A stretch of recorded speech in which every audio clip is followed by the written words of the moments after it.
All right, so Marty Mayer, Director of Product Management for ActiveIQ. So today I'm going to give you guys a preview of an upcoming release, the new version of ActiveIQ. Brief history. ActiveIQ has been around for about 2 years is when we introduced this product. It's built on the foundation of our telemetry, auto support. Auto support's been built in NetApp products since 1995, so we were kind of doing IoT before IoT was cool back in 95. And so we've really evolved this to turn ActiveIQ into really the recommendation engine. So when we launched it 2 years ago, we've had a lot of success with customers using these recommendations.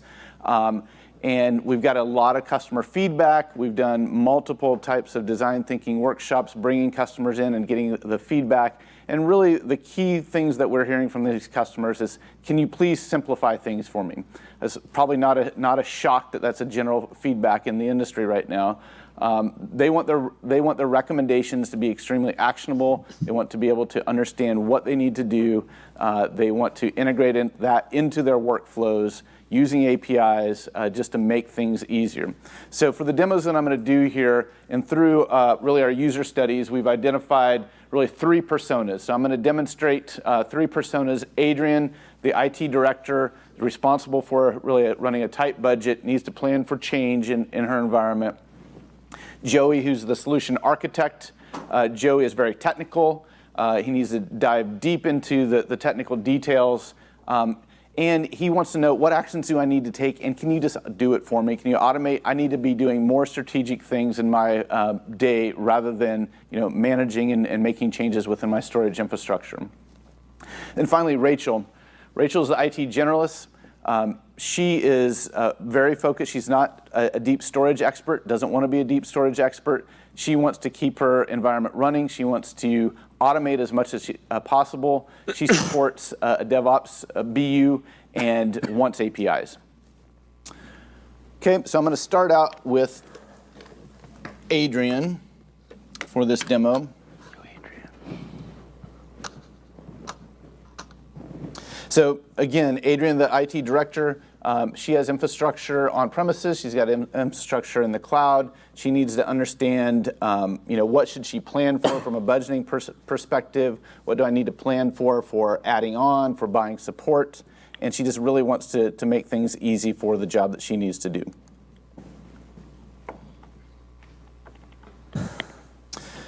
So in this demo, in this workflow, this is an email. We're looking at the email inbox for Adrian. She receives a monthly digital digest from ActiveIQ that gives her key indicators of her overall infrastructure health. Gives her basic information that she can take a glance at and decide if she wants to dig deeper. She decides that she wants to log into ActiveIQ and take a little bit deeper dive into what's going on in this environment. So this is the new user interface for the upcoming ActiveIQ. I'll just quickly go through some of the key aspects here. So on the top, we have what we're calling wellness cards. So we've looked at and basically gotten feedback from customers that there's really 5 key indicators of storage health. We call those the vital signs for storage health. We've identified those categories as performance and efficiency, availability and protection, capacity, configuration, and security. So we've got quite a few recommendations, predictive analytics in the past, and we've just kind of pushed those out to customers.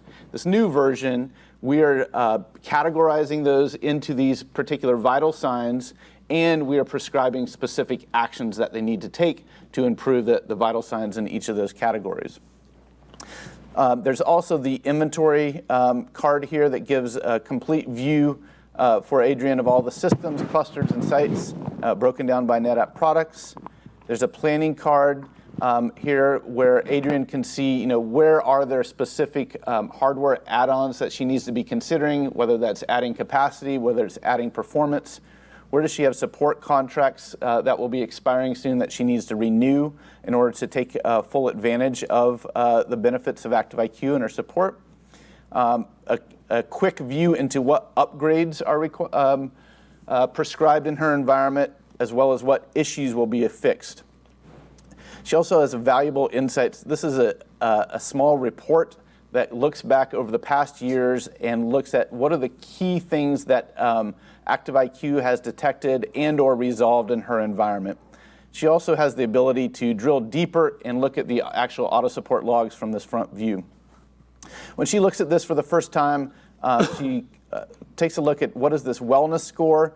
Well, this wellness score really is a consolidated score based on the health and status of her system, and she takes a look at, why is she average? So we do really a summary and looking at her environment and where are there high impact risks and expired support contracts to really give it a simple score. Are you having a poor, average, or good environment?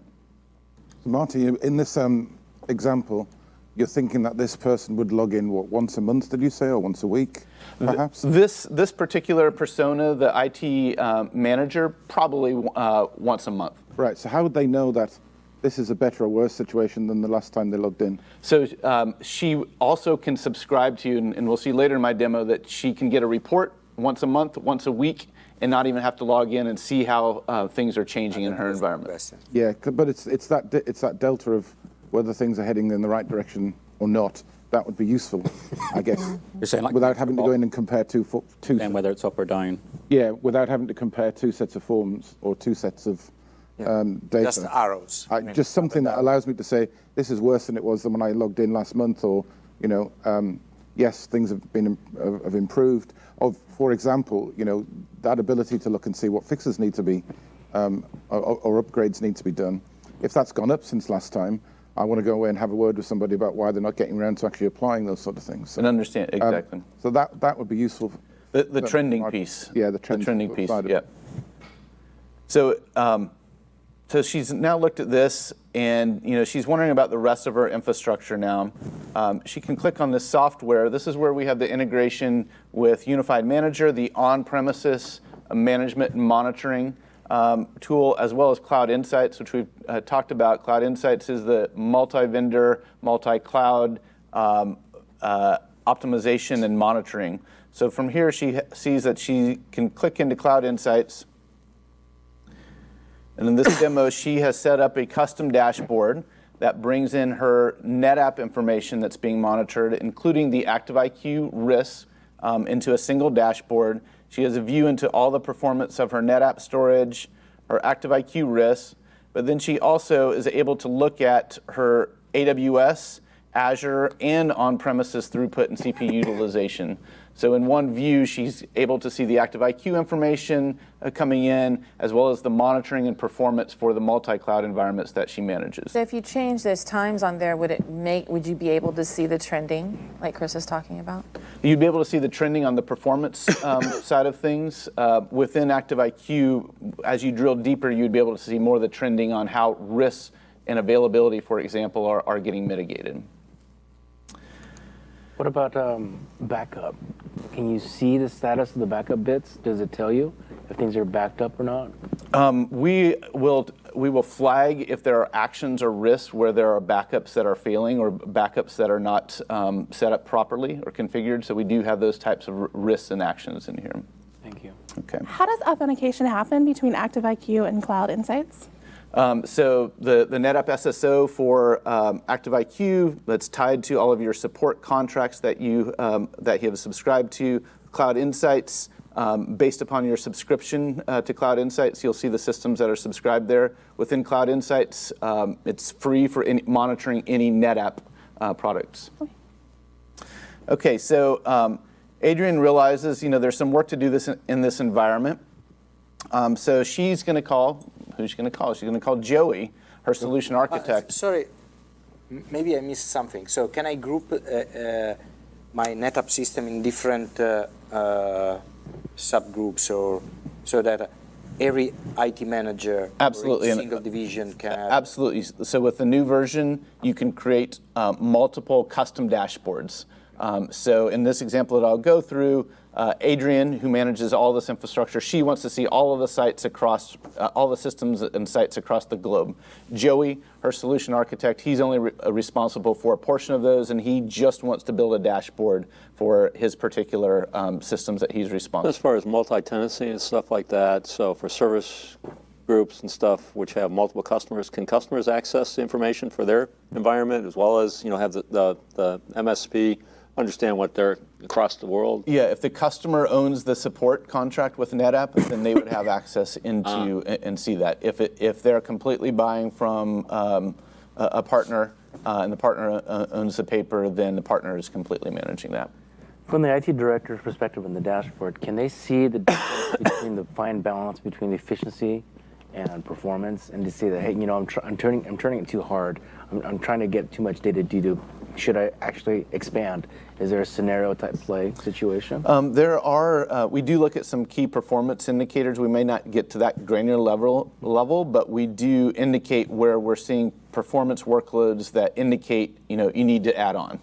You need to add on capacity, or you need to make some sort of configuration change to really optimize best that practices workload. always change, right? Right. Depending on firmware, revision of software, et cetera. Exactly. Thank you. Okay, so let's go into Joey's workflow. So Joey has a similar dashboard. You will see similar dashboard to Adrian, his manager, but you do see that he's only responsible, he's built his dashboard to look at 231 out of the 249 systems within his company, and he can create multiple dashboards up here. He can also see Adrian's if she chooses to share that dashboard with him.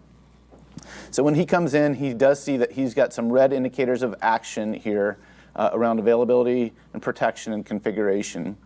So he drills a little bit deeper into the availability card, and from here he can see a couple things.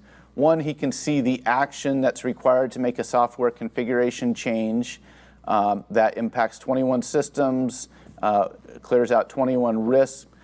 So he can drill deeper and look at that particular change. From this particular screen, he can also look at the availability of those systems, as well as the trending, a quick view into the trending around availability and protection for his systems. And then interestingly, this is where the community wisdom ties in. He's able to see that the systems that he's managing is in the 86th percentile of NetApp's install base. So this is really the community wisdom. How are you comparing against that install base from an availability and protection perspective? Joey then decides to go into this configuration card.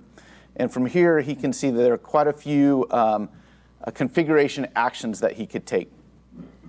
He recognizes that there's a fix here using Unified Manager, the on-premises management tool, indicated by this wrench. So he drills into this risk and sees that he has a risk on 7 systems. This is a CF takeover on panic configuration that's not set up properly. If he doesn't make that change when there's a failover, bad things could happen. Between the integration between ActiveIQ and Unified Manager, there is a Fix-It button that's popped up for each system, indicating that this could be resolved through a config change. So Joey clicks on this configuration, on this Fix-It button, gets a pop-up indicating that he must have the proper credentials for the on-premises Unified Manager, that his boss, Adrian, doesn't. He uses Unified Manager to make changes and be on the same network. So he goes into Unified Manager. Now he's on the on-premises management side of things, sees this exact risk identified in ActiveIQ, sees the action enable takeover on panic, clicks the Fix-It button, is given the specific instructions, so he could take this into the command line and run this on the cluster, or he can choose to click the Fix-It button, which will execute a script on that cluster and change this configuration for him.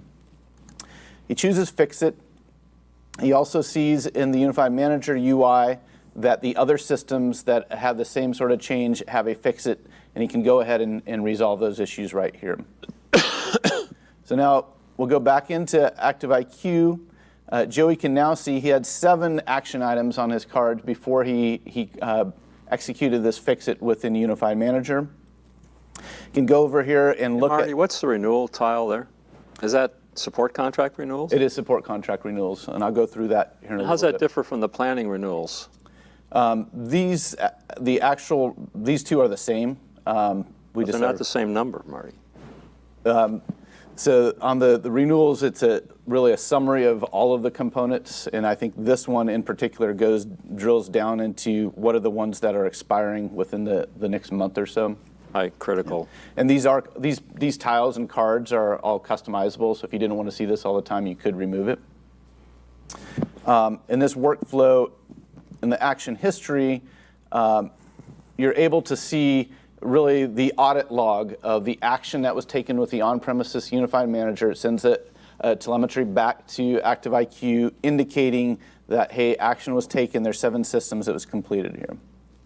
Okay, so now Joey's going to go back to his dashboard. He's heard Adrian talk to him about the need to do upgrades. So he sees there's 5 upgrades over here in this upgrade card. So he drills a little bit deeper and sees that there are several upgrade recommendations that are customized to the version of ONTAP that he's running and the platforms that those ONTAP versions are running on. So he drills into the ONTAP 9.5 recommendation. He can quickly see from this recommendation that 57% of NetApp's install base is running this version. That makes him comfortable. Gets a quick overview of what are the new features in ONTAP 9.5.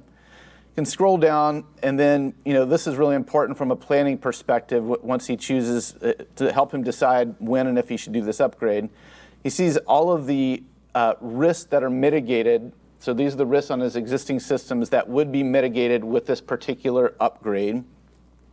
And he sees the probability of those risks being removed. So this ties back to the community wisdom aspect. I have the system connected to, I don't know, a VMware infrastructure or something else that is not ready for the newest version of NetApp. I mean, it's not tested or whatever. You're suggesting to upgrade, but without knowing what's on the other side. Yeah. What are the risks that I'm going to do some, huge mistake? Yes, so Why we have was that change actually not implemented in the first place? Yeah. Like on that one where it was turned off, was that turned off because it just was the default, or was it turned off because there was a good reason not to have that in the first place, and by turning it on, you're bringing in another problem? Is that what you mean, Enrico? Yes, so Yeah. there are a lot of, so if I get only the storage perspective, I understand that, that migrating to the latest and greatest NetApp, ONTAP, it's good. But if I look at the entire environment, every migration, as a storage guy, I'm very conservative. If everything works, I could stay with NetApp 8 something, right. and I'm happy. I mean, because it works. Are you still running Windows Yeah, 7? so a couple. No, not So a couple. That's a very good point. So first of all, we have an IMT, our interoperability matrix, right?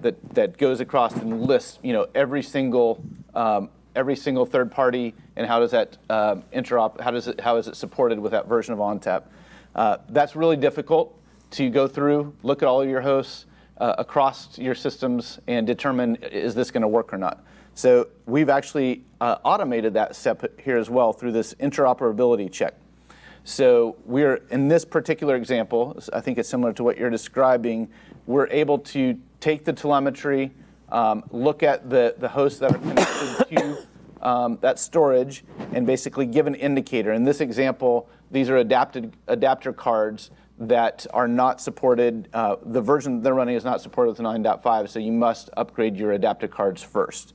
So for this particular use case, we're trying to solve this problem of interoperability and giving you an indicator what steps you need to take before you go ahead and do that upgrade. Yeah, but that should go even further, because it could mean that you need to upgrade VMware first. Yeah. Exactly. So this is all before you do that upgrade. It's part of the planning process before the day that you have Yeah, scheduled. but that is still, you need to do that yourself. That's not done by ActiveIQ. That's right. That's So all the work, I mean, this is the easy part. All the work is on It's my still- applications and on VMware or whatever I'm using to make my system work. So Well, yes, it's good, but it's far from being usable in a complex environment where you have a lot of things run. So does it understand the VMware level? So you showed the Emulex HBAs and stuff like that. Would it What's understand behind that? that- Let's say it's that level, Emulex? 5.4 and doesn't support the latest version of ONTAP or something like So that. there is an additional collector that we have that can run and collect that information about all of those hosts and the VMware levels, and it can be sent back to us. So in the use case of a customer's planning that upgrade, they can run this one collect, the ActiveIQ one collect, that will collect all this information about that ecosystem, send it back in our telemetry, and be able to produce these types of reports. So is what you're saying that this collector will go to the host and identify what's installed on that host, and then also go and run and collect the information from your support matrix? For and bounce that against our IMT matrix, exactly. So the customer has to Install it. for each host they have to install this collector or send this collector after it, get all that information, and then where does that report go? Does that report get integrated into this Yes, operability? it gets integrated into the ActiveIQ, into our upgrade action plan. So there's one collector, you have to connect that collector to other hosts. Versus the alternative that we've seen customers doing, is they're manually going in and looking at each of these versions and then going into our IMT and doing a variance check. I thought that was something that actually showed that so many systems in the field have already upgraded to this level, so you can get some feeling for how well it's working. Oh, it's 50. Okay, there you go. That's that indicator here. All right. Yeah, so we're trying to address one, is this the right version you should be running on? But it doesn't And- tell you that in this 57%, half of the system are totally broken because there is an incompatibility on the software side. So it tells you that 57% of the people migrated to upgraded. the newest version. But Yeah. That's right. they could have downgraded then if it was a problem. Maybe. Maybe. It doesn't say. It doesn't say. The stats are a little one-sided, but the lifecycle management, there should be, in my opinion, some sort of, this is the version you should be at for all your components.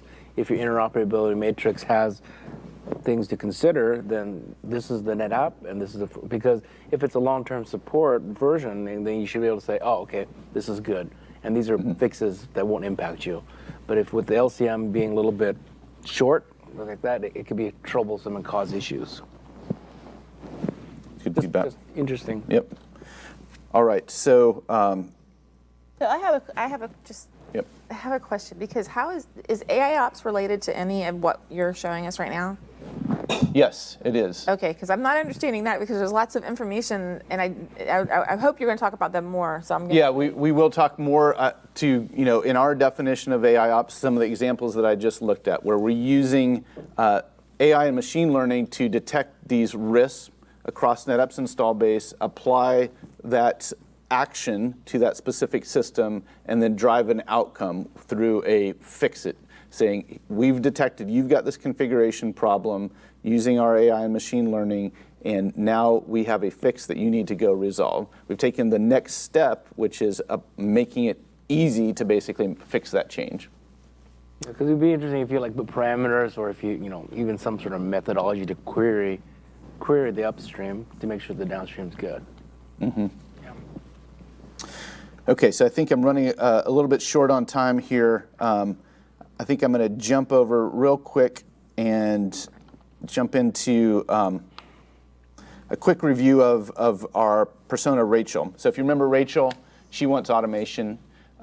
She's not a storage expert, doesn't want to be. She wants to take these recommendations, integrate them into her change management system. So her UI is beautiful. This is Rachel's UI. Rachel just wants the API. She just wants to be able to take the ActiveIQ UI aspects and get these sort of results. So this is a sample of the API results from ActiveIQ that Rachel wants. Obviously, Joe and Adrian have different personas. They want to go through an API. She takes this information, integrates it into change management, and just runs.